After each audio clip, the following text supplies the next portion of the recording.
The lion is the true king of the land, but it too can be killed by hyenas. The eagle can be considered the king of the air, but at night it's absolutely defenseless against owls. And if we talk about the underwater world, it seems that orcas simply have no equal here. But this is not entirely true. Today, you'll learn why orcas need a whale's tongue, why they use other animals to play, how they storm the shores, and who has a chance to kill the king of the oceans after all. Let's go.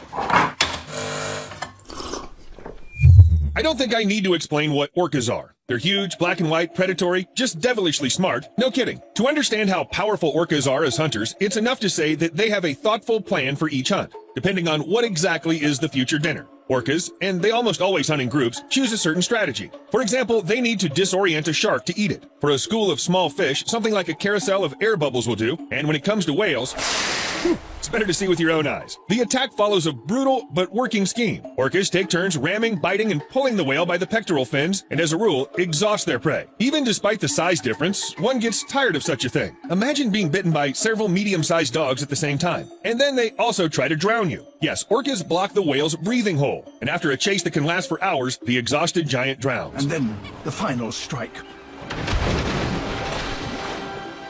Whales, of course, come in all sorts of ways too. Some of them, especially the young ones, aren't much bigger than orcas themselves. But what about the blue whale? It's said to be the largest creature that has ever existed on our planet. It weighs over 190 tons. That's what we're going to eat, orcas must have thought, and they rammed it. Now think about it. Several orcas, which are actually just toothed dolphins, turn a blue whale to flight. Even a giant like that prefers not to mess with them. But the most common prey of killer whales are baby whales. It's so common that whales even protect the offspring of other species if they can. For example, humpbacks were once seen guarding a small gray whale, and it was already dead. They simply didn't allow the killer whale to finish what they started, probably because they know what happens with the prey, because orcas are such gourmands. Humpback whale calves are one of their favorite dishes, and orcas often eat only their tongues, and leave the rest of the carcass for scavengers. Why? Well, apparently it's very tasty. By the way, the same thing happens with sharks. Orcas eat only their liver, because it contains useful substances. In short, sharks are kind of like vitamins. And you know, here I am talking about how orcas prey on different types of marine animals. Can anyone stand up to them? Just so long as it doesn't come down to the sperm whale.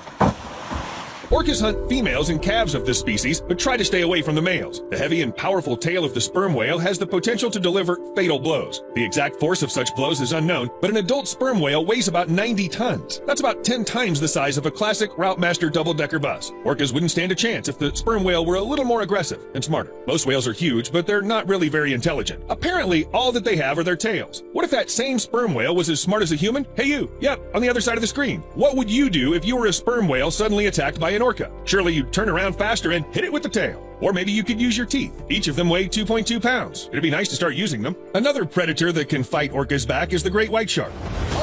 You know, the creepy one with the killer eye? Orcas are considered the only natural enemies of great white sharks. And if the shark manages to bite first, the rows of razor-sharp teeth can pierce even the thickest skin. I think it's the species that can win this fight if it attacks first. If not, a special hunting strategy will come into play, as I've already mentioned. The killer whale pushes the shark to the surface with its broad tail, then stuns it. Then the killer whale, as if having some knowledge of shark biology, flips the prey, disorients it, and paralyzes it. Bon appetit. So who can beat an orca anyway? I thought of stingrays, but they're just part of the menu. Sea crocodiles have incredible biting power and a thick skin that no killer whale would bite through, but the jaws don't open wide enough to bite off anything important. Maybe you have some ideas. Write them in the comments and we'll be sure to read them. As I said before, orcas have many well-honed hunting techniques that they use depending on their prey, the landscape, I don't know, maybe depending on their mood too. Or they check their horoscope. One technique in particular struck me. Watch the hands, or fins.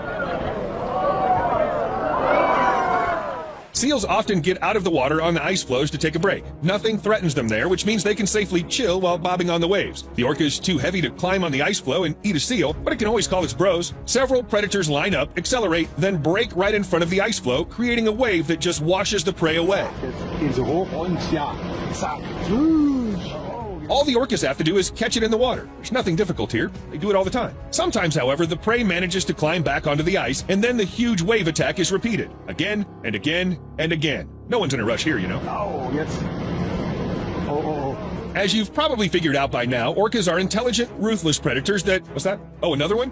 Maybe it means something. Yes. In addition to their other qualities, orcas are known for their rather strange playfulness. They play like real psychos. Ah! Literally. No, seriously, look at this. Instead of just eating a poor seal, orcas play with it like a ball. And again, and again. Sometimes it's a kind of practice just to keep their killer skills up. Sometimes it's a demonstration for the younger generation, and sometimes the game remains just a game. Orcas kill because they're bored. Hey Steve, what should we do tonight? Let's throw other animals until they die. By the way, it's not just seals that suffer. Sometimes it could be stingrays, turtles, or even a penguin. God, it's a bird. In fact, orcas enjoy eating penguins. Unlike other poor feathery birds on the menu, these ones can't just take off and fly away. They have to seek refuge elsewhere. It's always nice to have a human around. Penguin, are you okay? Kowalski, has anyone seen Kowalski? But a boat doesn't give you 100% protection. What's more, not even land will save you, because if an orca decides to eat someone, it will reach its goal. Seals that are about to make it ashore look like a challenge or the perfect prey to play with. And what else would you call this way of hunting? When an orca almost jumps ashore to grab its dinner running away. As if there weren't enough other prey in the sea for the sake of which it's not necessary to break the laws of nature and get on land. However, look at it. What laws? It wants a seal. Sometimes this desire can turn into a serious problem for orcas. You can find tons of videos online of these predators who got too carried away hunting, missed the tide, and, yep, that's right, they got trapped. I hear ya. What can I do for you, sweetie? I can literally hear the seals laughing in the distance. In such a situation, the orca has only one option for salvation: to get help from people and wait for the tide to return to the sea. Of course, no one will drag a huge animal weighing 3 to 5 tons into the water on their own. Well, in case there's no people around, well, natural selection in action. I can't say that the population of killer whales would diminish without human help, but several dozen of these marine predators certainly owe their lives to people. Maybe that's why they sometimes play so happily with us. Fortunately, not as much as they do with seals. At least not usually. It all looks pretty innocent, even funny, even cute. For example, this orca named Luna lost its family and is so used to people that it acts like a playful puppy, a multi-ton sea puppy.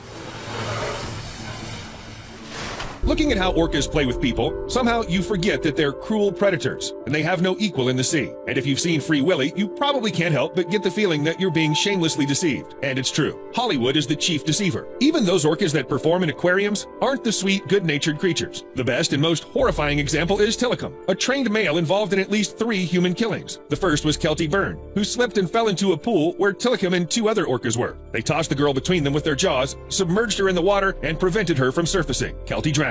The second victim was a man who snuck into Tilikum's pool after the aquarium closed. But the third human attack was the worst. The orca dragged an experienced trainer, Don Brancho, into the water by the hair right at the beginning of the show. In front of an astonished audience, Tilikum played with the victim as if she were a toy. By the time the people could get to Don, she was already dead. What about the killer? Well, it soon went back to performing.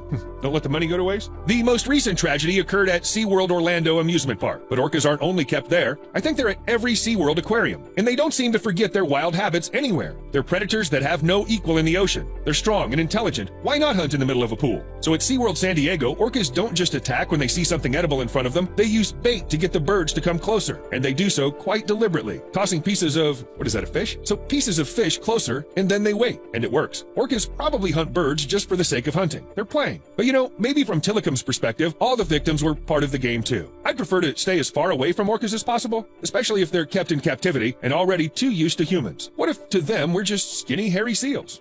We'll see you later.